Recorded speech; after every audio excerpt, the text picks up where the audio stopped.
Our next speaker will be Art Robinson.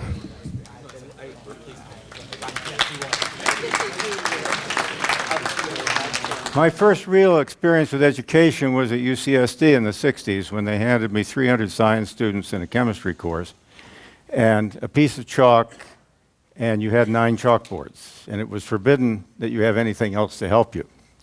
That's not an exercise in how to teach the students, an exercise in working all day the day before the lecture so that you get through to do it. Now I've been through 5 congressional campaigns, and if I start to walk among you shaking hands and smiling, please stop me. My thesis today is about education, and I will talk about education is teaching a mind to find the truth, number 1. Number 2, teaching a mind to apply truth for good rather than evil, number 2. And 3, teaching the student the self-confidence to do both. And after UCSD, I didn't teach too much anymore until Lauralee died, and this became my class. They're about 3 years older than they were when they got me, and as you can see, living on 2 one-course meals a day, mostly civil defense rations, has kept them alive for 3 years. 2 years later, they threw me out of the kitchen and started to grow faster. Our schoolhouse was an old woodshed which had windows put into it, and our lessons were books.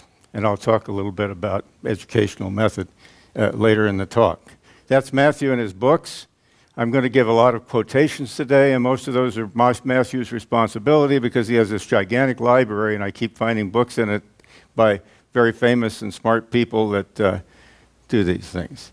I'll use a lot of quotations. Here's Benjamin Franklin. This will be the best security for maintaining our liberties, a nation of well-informed men and women, you can read the rest, who prize the rights which God has given them. Probably the best quote that I know of in the entire literature is by Booker T. Washington. What then do we mean by education? I would say that education is meant to give us an idea of truth. He said this, he gave a lecture to his students at Tuskegee once a week. This comes out of that book. He doesn't care what they get out of the textbooks, but if they fail to learn how to find the truth, they have failed to be educated. Booker T. Washington was probably the most finest educator this country has ever produced. If you read his books, you'll see what I mean. He was born in a slave cabin, managed to get an education, became an advisor to presidents, one of the most famous and revered orators in the North and the South. Tuskegee University education was free, raised all the money for the students, but they had to build their own buildings and learn. Thomas Jefferson said it in a different way. I've sworn upon the altar of God, eternal hostility against every form of tyranny over the mind of man. And there's no greater tyranny than to leave a mind uneducated. This is one of my favorite quotes. This is John Adams. And he says, I want to have you, you want to read it or you want me to read it? I'll read it. I want to have you upon Demosthenes. The plainer authors, you may learn yourself at any time, but I absolutely insist upon it. You begin upon Demosthenes and Cicero. I'll not be put by. You may learn Greek and Demosthenes and Homer, as well as a Socrates and Lucian, and Latin from Virgil and Cicero, as well as from Phaedrus and Nepos. What should be the cause of the aversion to Demosthenes? In the world I do not, unless it's because his sentiments are wise and grand. If there's no other way, I'll take you home and teach you Demosthenes and Homer myself. Can you imagine a father writing that to his teenage son today? These guys were serious about an education. But this is the sort of thing he had because he did not have math, he did not have science, he did not have other forms of truth. At the height of the British Empire, students were taught Greek and Latin. The students who would become sailors, shopkeepers, soldiers, because the classic scholars were the main thing that they had to train their minds. Today we have science, And then in a simpler way, Feynman, it doesn't matter how beautiful your theory is, if you're not, it doesn't matter how smart you are, if it doesn't agree with the experiment, it's wrong. And education is not a question of the academic material. It's training the mind to think and to be able to apply that to any situation. Now, many of you know Scott Carpenter, knew Scott Carpenter because he came to our meetings regularly. But Scott Carpenter, you remember, was our second man in orbit. And while he was there, the vehicle orientation system on his system failed. He landed that spacecraft looking out the window and playing with the manual controls. He did that because he had an educated mind and the confidence to know that he could use that mind and solve any problem. This was not a problem in the academic world that he learned in, but because his mind was trained, he could do it. I think the best thing that I know in the literature that explains the purpose of education is this quotation by Robert Millikan. He was the founder of Caltech. You know, Franklin postulated that the electron was a particle, but they didn't believe that for 150 years. Millikan proved it, measured the charge on the electron, and founded Caltech. And I'll read this in its entirety. Human well-being and all human progress rest at bottom upon two pillars, the collapse of either one of which will bring down the whole structure. These two pillars are the cultivation and dissemination throughout mankind of the spirit of religion and the spirit of science or knowledge. The common element of the spirit of religion, Millikan writes, is found, I think, simply in the life and teachings of Jesus. He states it in the Golden Rule. Whatsoever you would that men should do to you, do ye even so to them. For to man alone of all creation has been given the power of choice between good and evil, and it is in the exercise of that choice that man fulfills his great mission on earth. He talks about the Christian church. He says the spirit of religion is certainly the first of the two essentials to human progress, but it's not the only one, nor can it attain its full measure of effectiveness without support from the other, which I have called the spirit of science or knowledge. And why do we have these meetings? We have these meetings because there are a lot of people out there who are ruining our nation by not telling the truth. And we also have a lot of them who do know the truth, but are using it to damage their fellow man rather than help their fellow man. Millikan saw both. Now, scientists, you know, especially outstanding scientists, famous scientists, they have all sorts of different views. And their views of the universe, their views of man, how he stands, his religion, and so forth. And Millikan did not mention any religion. He mentioned the Golden Rule.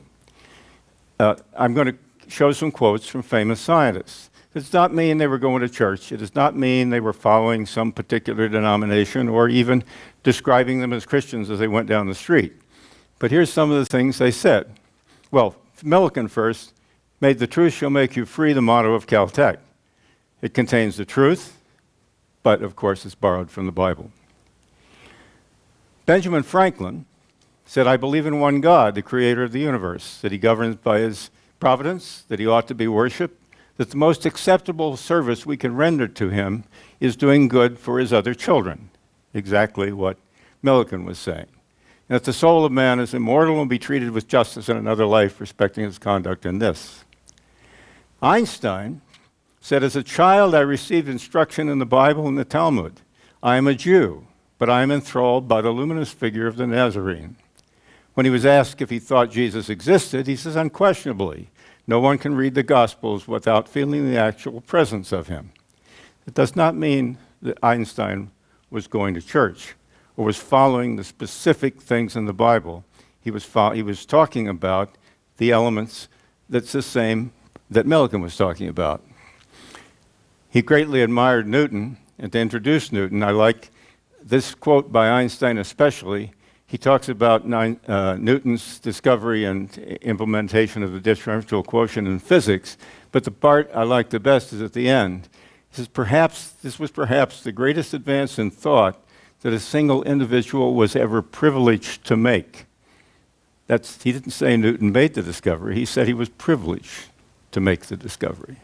And Newton, of course, the greatest scientist who's ever lived, wrote this not in the book he wrote about the Bible, but in the Principia, in which he wrote down virtually everything that we teach today in freshman physics, classical physics. This last quote is by another famous scientist, J. Robert Oppenheimer. And as we've gone through these people, we've gotten closer to the present. Oppenheimer said this in a lecture to Caltech students in the 1950s. He said, I think that today, to Caltech undergraduates, I think that today, if I know you and your friends through the country, you hold very close to the ancient imperatives, the imperatives of Christianity, of our traditions, and of our country. I think you're not after novelty and improvisation in art or politics or philosophy or manners. I think that, even if the end of our time should come, you are quite content that we live out these days faithful to the Gospels, faithful to the ethic, faithful to the sense of responsibility which we have from times past. Oppenheimer was already worrying about the world in which we find ourselves today. The question arises, why do we have this chaos in our political system? Why do we have this chaos in our country? These things we all worry about. And when I go around talking to grassroots Oregonians, you find them worried, of course, and each one will have usually will have one element of what's been going wrong, and they think if you fix that, it would fix all the others. And you don't know whether fixing one would fix all the others. One that interests me here, and I'll put three quotes up on it, is the issue of democracy. We have a constitutional republic. We don't live in a democracy. We're not supposed to live in a democracy. And in fact, most of the founding fathers were rabid against democracy. The main reason to write the Constitution was to avoid democracy, to write down the human rights of man and protect them from the government. Surely we elected our representatives by popular vote, but they were to be caretakers of our republic, and they're sworn to uphold the Constitution. John Adams, our second president, democracy will soon degenerate into anarchy. In anarchy, every man will do what is right in his own eyes, and no man's life or property or reputation or liberty will be secure. Thomas Jefferson, simpler, a democracy is nothing more than mob rule, where 51% of the people may take away the rights of the other 49. He might have said, could take the rights away of the 100%. And John Quincy Adams, our sixth president, the experience of all former ages has shown that all human governments, democracy is the most unstable, fluctuating, and short-lived. But the American people have been taught they live entirely in a democracy, that if they can get 51% of the vote, they can take their neighbor's life, liberty, and property. I think this is one of the most serious things that have destabilized our situation. And is it unstable, fluctuating, and possibly short-lived today? I think so. This is taken from I was eating a hamburger downtown in La Jolla one day, and a rather large black man, looked pretty tough, walked over and sat down. He knew the graduate students I was talking to. He was one of my fellow faculty members. We have this thing today about race. And we got to talking, and eventually we talked about education. And I said, well, you know, in my course, I don't make any distinctions. They have to learn chemistry. I don't care what they got before, what they got after. They have to learn the chemistry, or they can't pass the course. And the guy, his political positions were the opposite of mine in every way. Black power for third world, the whole works. And he looked at me and he said, you're right. He says, our worst enemies are these white liberals that come over to our college and teach watered-down courses to our people and turn them into permanent second-class citizens. He knew what was happening to his people. Booker T. Washington knew how to prevent it, but the agitators got their way. In the United States, you can ask about our educational system.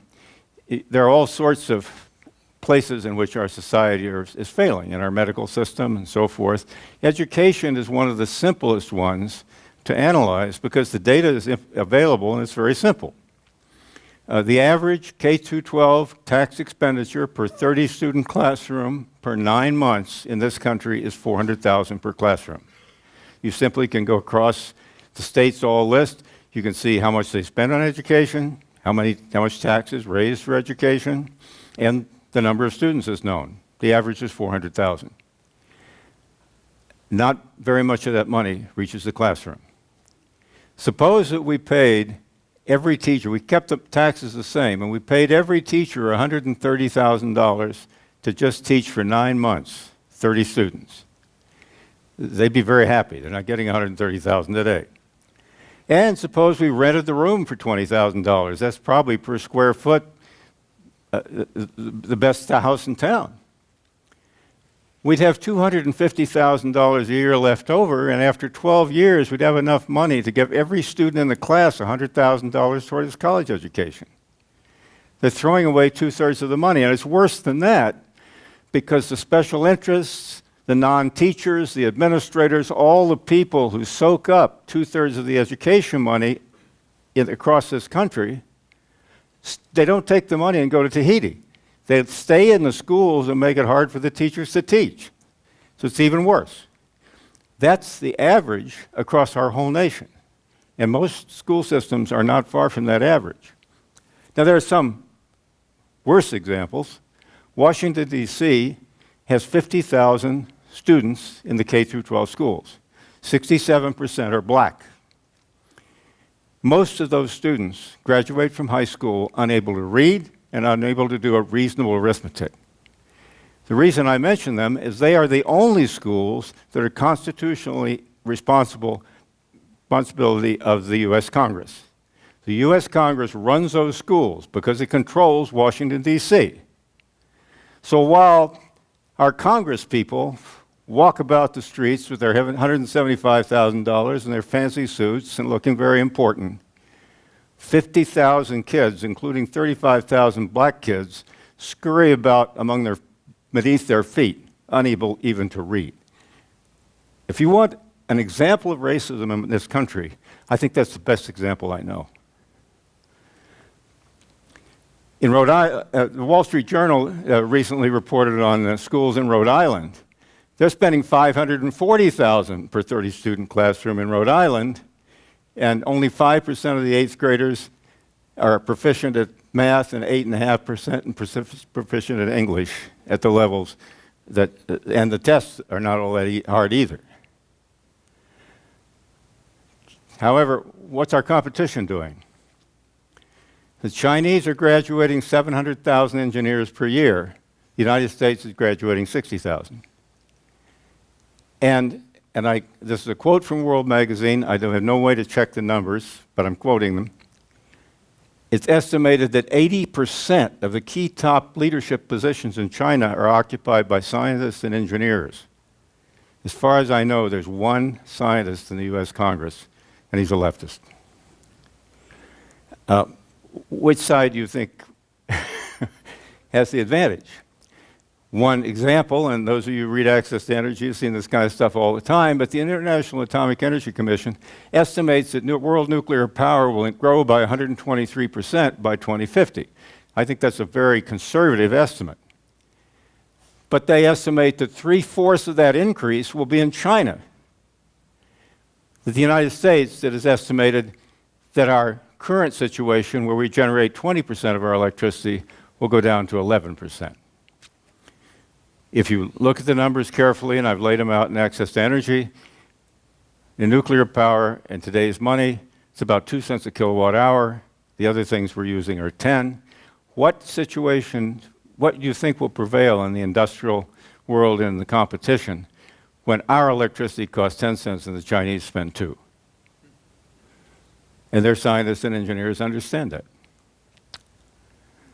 Now, all parents are responsible for the feeding, clothing, and sheltering of their children, whether they've farmed it out to the public schools or they're doing it themselves, just as much as they're responsible for food and the other things that the child requires.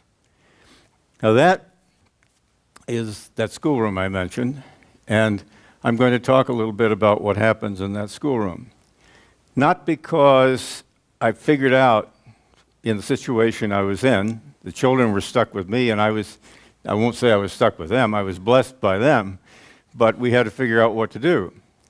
And my mentor in graduate school was Martin Kamen. He discovered carbon-14. He was a very famous biochemist.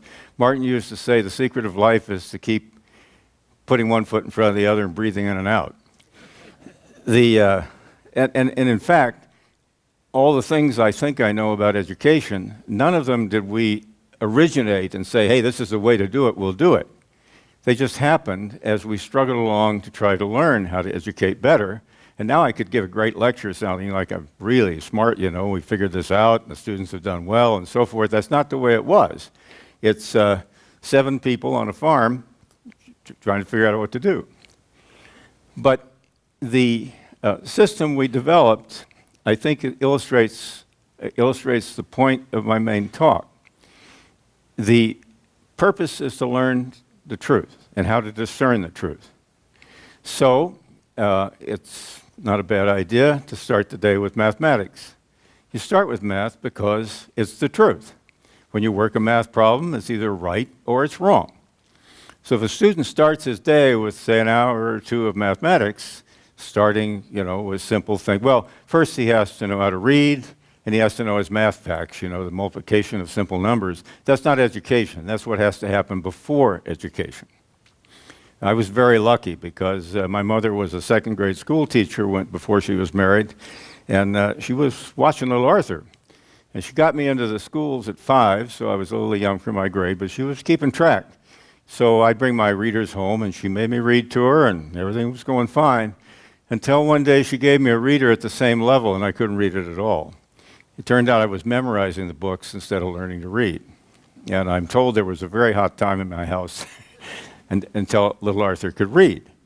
But until you can read, you can't be educated because the knowledge is in books. So before the child, in the first year, and certainly by the age of 6 or 7, the child must read proficiently and at least understand enough math of multiplication, division, and simple stuff like that. In the public schools, I think it takes about half the time before you even learn those things. They consider reading education. Well, that's great. If it takes you till you're 13 to be able to read, then you've lost half your education, all the stuff you would have learned from the books in the meantime. In any case, we started with math. There's a very good series, was written by a guy named John Saxon. It's a series, 7 books, and it goes from beginning math through calculus. Now, Saxon is gone now, but I talked to him several times while he was still alive. Every time I told him his books could be used without a teacher, he got mad at me.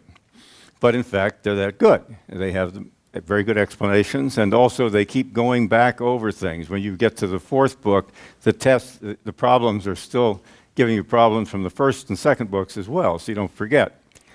But they are laid out in an explanation and 30 problems. Now, and we developed a system. We decided that it was best that I not help the students. If the student gets up in the morning and he works 30 math problems, and maybe he checks himself, he gets a couple of them wrong, and he fixes that, and he does that day after day after day, 6 days a week, his mind learns that he has the ability to get up and solve a set of math problems. If he has a difficult problem and you help him, you took the problem away. Maybe it helps you, it doesn't help him. Now, Matthew will tell you I don't tell the truth about this. He said that I helped him about once every 2 years.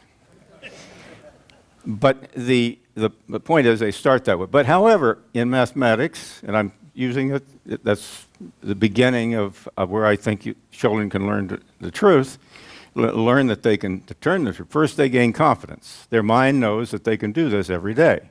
But math is somewhat difficult, and you never know which concept is going to be difficult for which student.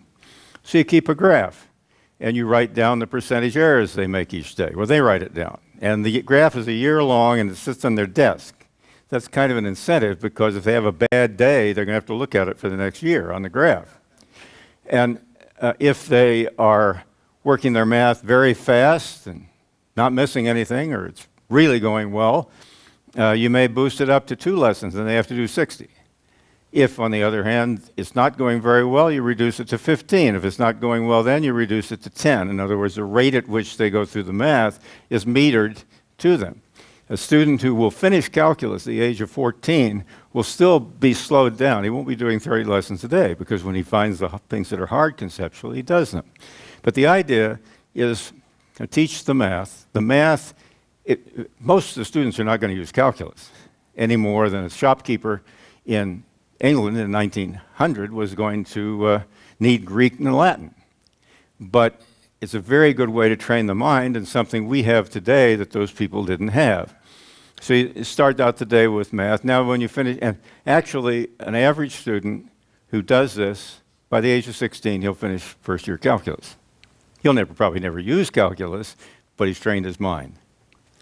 When we ran out of math books, and all I had was a couple of physics books, the freshman and sophomore physics books from Caltech.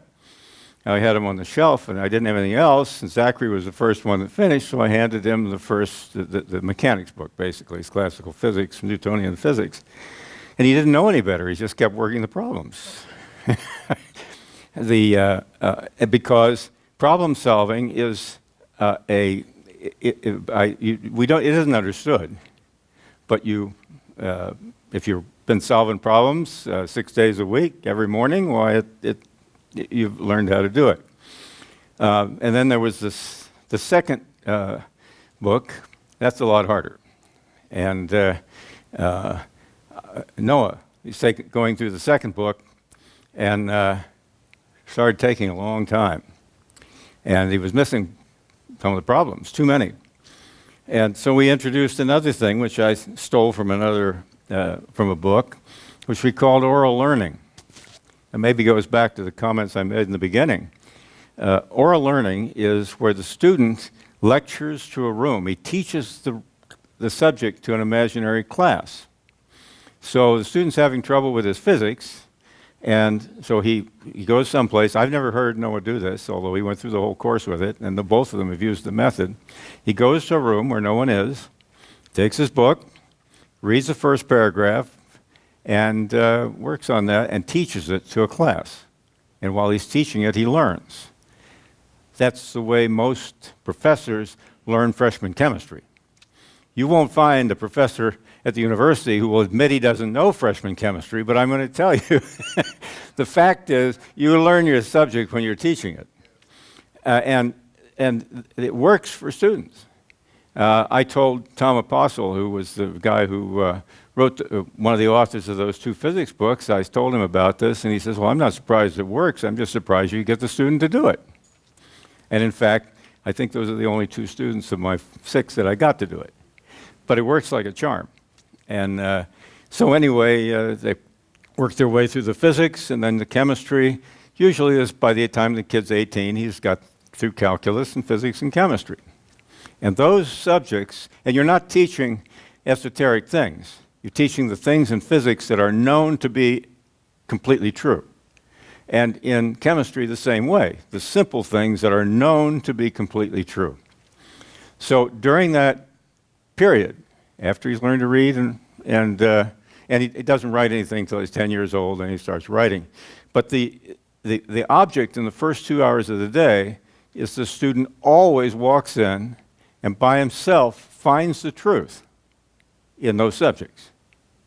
It's not that it's math and physics, which most of them won't use, it's finding the truth. And then the rest of the day, you have books. Books on all subjects, right? History, literature, everything. Matthew has this massive library. The Millikan quote is there because I walked in one day and he had a slide rule he just bought. A slide rule? Well, this was a cylindrical slide rule with what? Effectively 40 feet long. Yeah, I didn't even know these things existed until Matthew started collecting. The scale goes around the slide rule cylindrically and is effectively 40 feet long. I'm admiring his slide rule, and I see Millikan's autobiography there. And the last chapter in his autobiography, he devoted to that statement I just quoted, and its things. So that you have 2 hours. You get them up in the morning. They do that for 2 hours. And it's okay, bathroom stops and breakfast, that's all. And then for 3 hours, they read books. And people worry about the things their children will read. Well, Laura Lee went through, along when she was starting out with them, she went through all the bookshelves in our home and took out all the books she didn't want the kids to read and put them away. And they could read anything on the shelves. Now, of course, the shelves have exploded. These guys have an incredible library. I can just say I know scholars. I'm not one. But they're wonderful books. And so they read and they learn from great authors, or any authors as they choose to read. I like Louis L'Amour. And the books around Matthew were G.A. Henty. He's very good. He was a British soldier and then a journalist at the height of the empire. But he wrote historical novels. He wrote great novels. There's always a teenage kid that's the hero. But these guys run into something, like the guy runs into some central figure in the French Revolution or into the Crusades or something, and they go along. And you remember the history. I never remembered history very well, but you remember the history because you remember the adventures. And that kind of book was very popular in England and in the United States during the early part of our country. So they do that, and then they read books, and eventually, and 5 or 6 hours pass, and then they're free. Now, the other thing is, of course, you have to do your work. So if the work doesn't get done in 5 hours, it may take 6 or 7, or after a few hours, I'm looking at Matthew and saying, you really want to spend all day in here? I mean, it's not my problem, but it's yours. You have to do the work. And they have to have a quiet place to work. Matthew, of course, was 1 when his mother died, and the other 3 had a quiet place to work in that building I saw you, their own desks. It's very quiet in there. They have to learn. You can't learn in a public school class today, even if you wanted to. I've been to a few. One time, some teachers at Oregon, at Grants Pass, asked me to talk to their classes. I forgot about what it was, but I did. And I'd go over in our truck, and I'd leave the kids in the truck, and I'd go in and give the talk. But it was almost impossible because the atmosphere that prevails in the room is simply not something you can learn in. So they have to learn at home if they learn at all. Then when I go back to the truck, the kids would do, it was like I'd taken them to the zoo. They want to tell me about all the things that were going on around the truck while they were out there watching the students. But, so you have to have a quiet place to work. But now when you introduce a student like Matthew Pride, when he was 5 or 6 when he was first introduced to the class, and sometimes he was on top of the desk, sometimes he was under the desk, sometimes he was sitting in his chair. The main thing, he had to be quiet so he didn't disturb anybody else. And the main purpose of the teacher is just to set an example. I have my desk in there too. Daddy does his paperwork. We do our paperwork. The teacher serves as an example. Just as the public schools of our nation in D.C. should be the best schools in the world. They should serve as an example to the states. But that's not what they do. So I'll return to this. It isn't science. Look, go outside on a starry night or find a telescope like the boys have and start reading about the universe or looking through these telescopes. We are such a tiny scratch on the universe that it's unbelievable. And the idea that knowledge of its own intrinsic self, it's lots of fun. When I got a job at UCSD when I got out of graduate school, and I said to myself, this is great. I'm going to get to play all my life, and people will pay me for it. I got a little bit better later, thinking about the second thing, and decided I'd spend half my time on things that were useful to human beings, like medical research, and the other half playing. But the idea that knowledge is intrinsically human knowledge is intrinsically of tremendous inherent value compared to what there is to know. We can't even comprehend what there is to know, let alone know it. It's a lot of fun. The only way that knowledge becomes valuable to us is when we use it to improve the human condition, because there's nothing that we have that we can comprehend that exceeds human life. There's nothing else. That has value to us.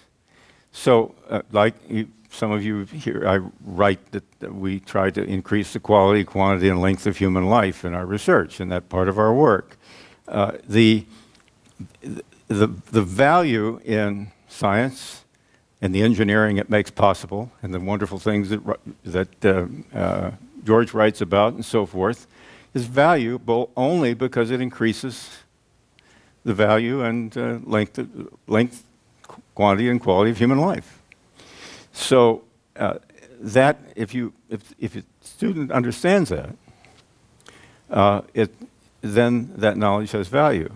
There's no value when somebody who wants to hurt human beings with the knowledge has it. The knowledge itself has not got intrinsic value. It's just got fun. It's just fun because we get to have the fun of learning about it. It's a lot of fun to work on protein structure the way our family has, and to learn new things that nobody knew before. That's all fun. But then if you can find some way to apply it to the second principle, then it becomes especially valuable too. Booker T. Washington, and he was joined by George Washington Carver later on, built Tuskegee. Tuskegee was incredible. Now, Booker T. Washington was born in a slave cabin in the South. His mother moved north after the war, and he lived in poverty. He saved money as a boy until he thought he had enough money to walk to a school where heard they'd take a black boy. Well, he started out walking, and in Richmond he ran out of money, so he lived under the boardwalk for a while, made a little more, finished the walk. He got to the school, but he had no one to recommend him, and there were kids all over that wanted to be in the school. But apparently he was waiting with some other students to be interviewed, and some lady came out and says, "Does any of you kids know how to dust?" And he'd helped his mother keep house for other people. He said, "I do." She let him dust. He did such a good job, they let him into the school.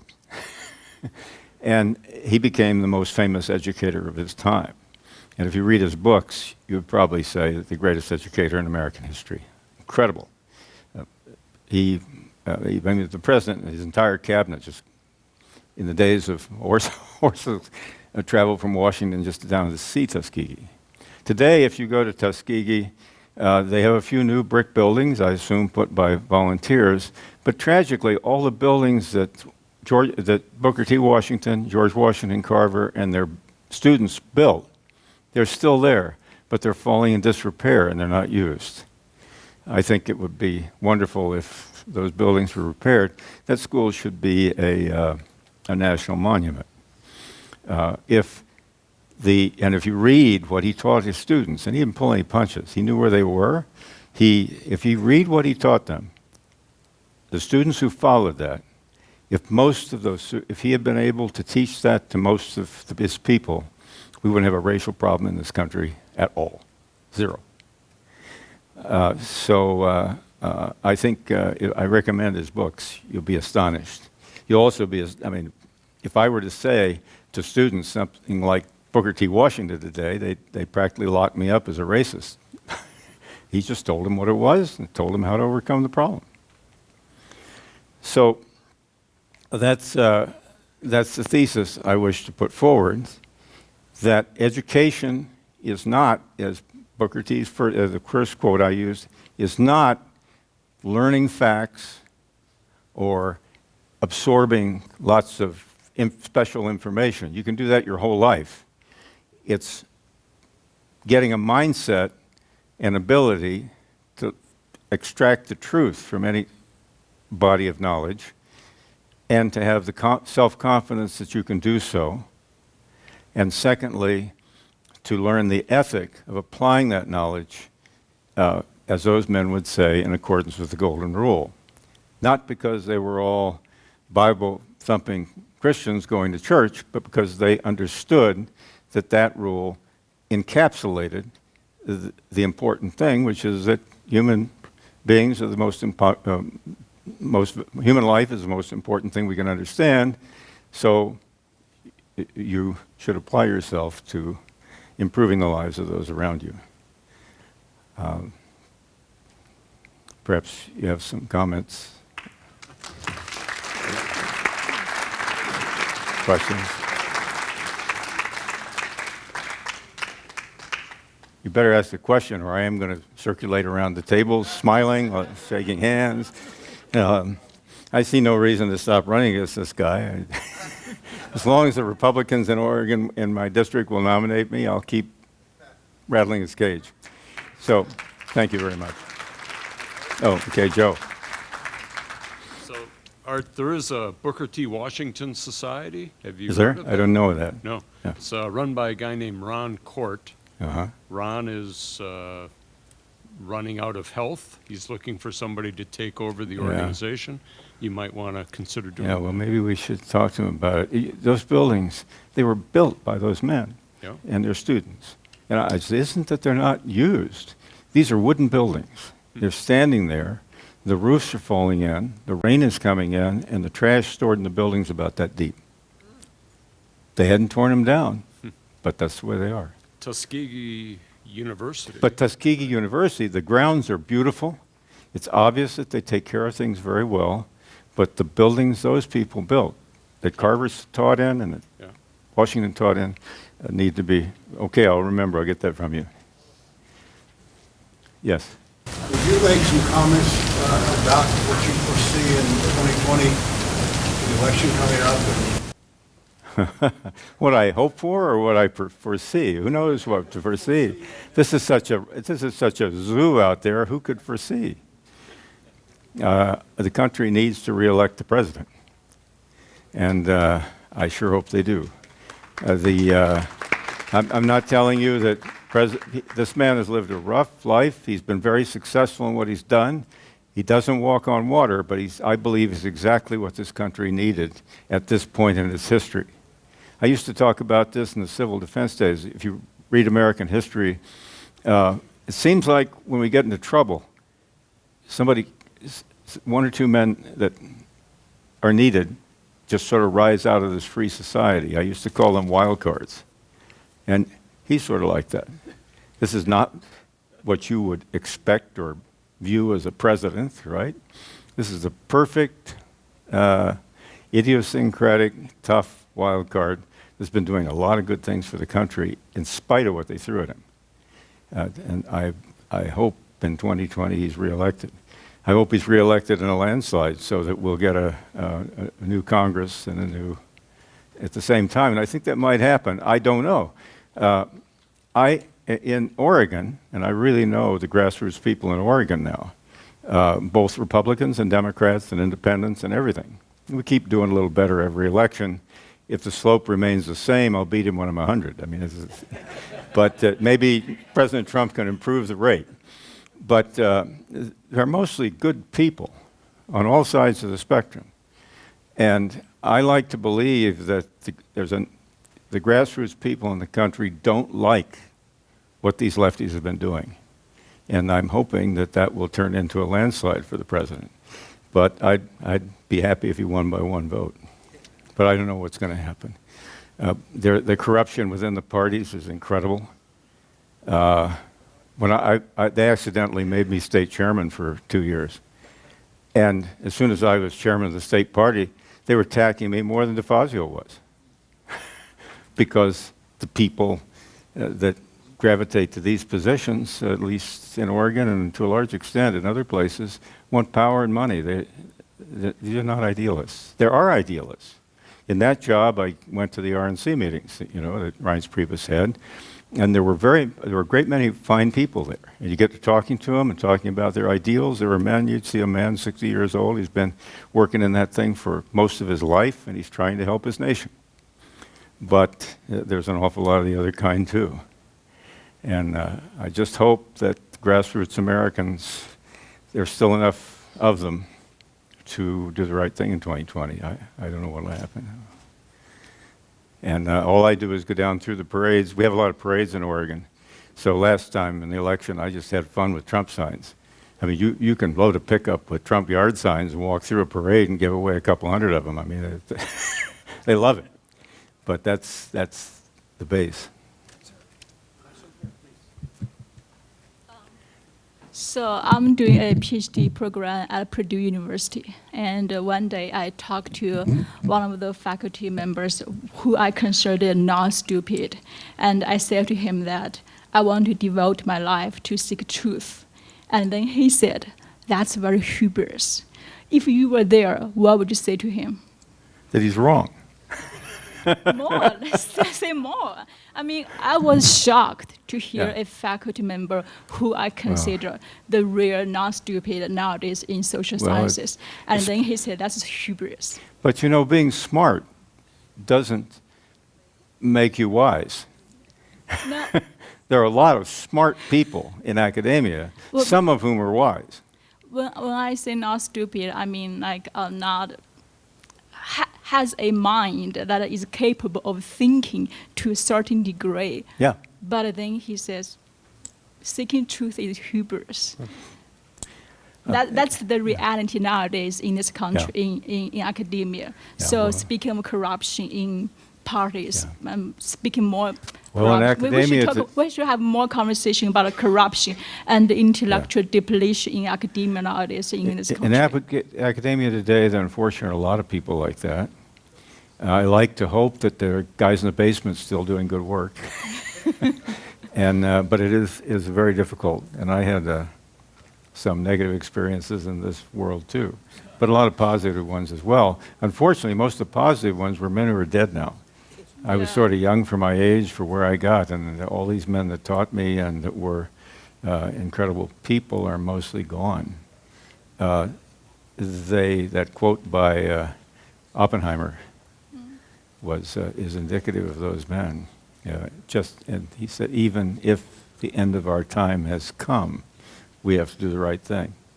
So if you know the right thing, you have to do it, no matter what happens. Find some place where a guy won't ridicule the truth. That's all I can say. It's close enough. Close enough. I have that clock. Am I okay? I'll be Okay. quick. Yes, as an undergraduate, I got a C in thermodynamics, and then 12 years later, I actually understood it Uh-huh. when I taught it for the first time.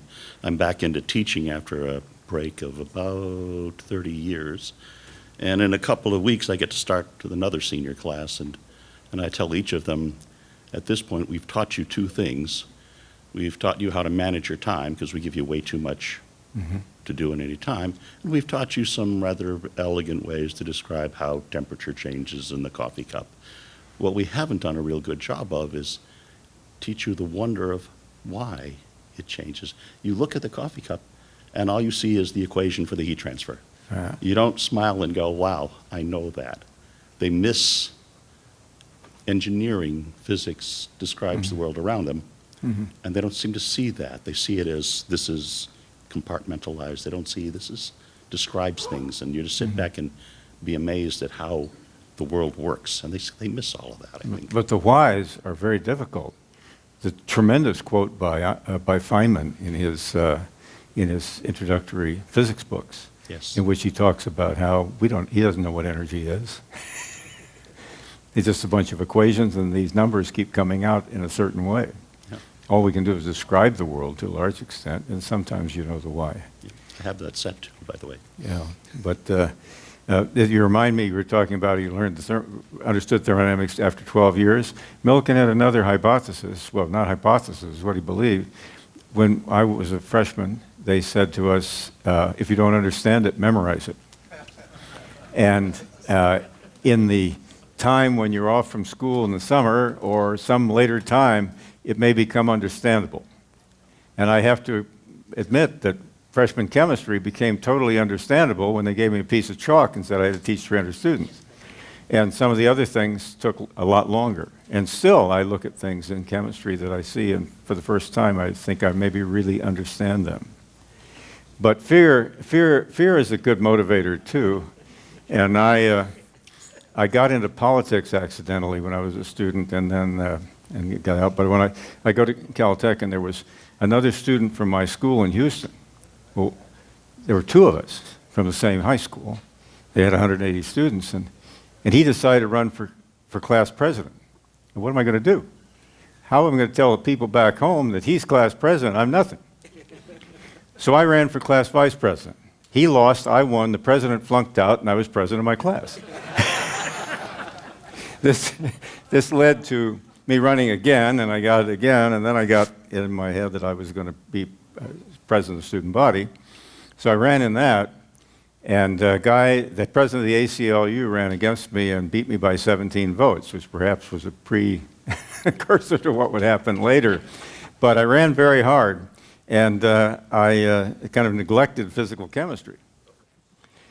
And I didn't go to class, and I did very poorly. I never got lower than an A+ in a laboratory, but theory I had to work on. And I neglected the physical chemistry, and the professor's name was Robinson. And he failed me. But the numbers said I got a C, but he failed me. And he called me in, he says, "You want to go into politics, go somewhere else. You didn't come to my class, you get an F." Which means you had to take it over by examination, three 3-hour examinations from Robinson. And he scared the heck out of me. And I learned that subject really well. And it's a wonderful subject. You know, you go statistical mechanics, math gives you statistical mechanics, which gives you thermodynamics. It's the most beautiful thing in chemistry. And I really learned it well because the guy scared me, scared me badly. But anyway, it's a wonderful thing to see you all too, because we all share most of the same ethic, or we wouldn't be here. Thank you. Thank you.